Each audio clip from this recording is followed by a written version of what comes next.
Welcome to McPlum, simple solutions served daily. In this video, I will show how to make margarita in summertime.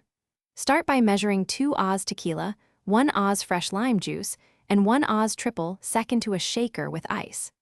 Add a small splash of simple syrup if you want sweetness, then shake vigorously for about 15 seconds.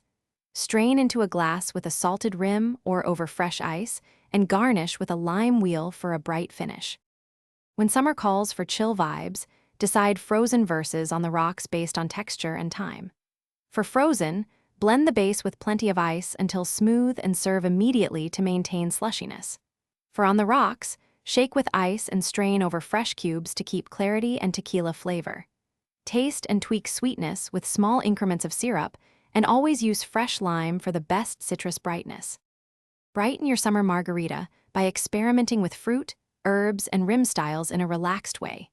Muddle strawberries, mango, or cucumber gently before shaking for natural flavor without added syrup.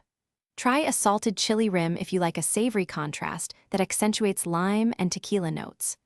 Swap blanco for reposado to add oak warmth, and always chill your glasses so the drink stays colder longer while Thanks for watching. Stay juicy and subscribe.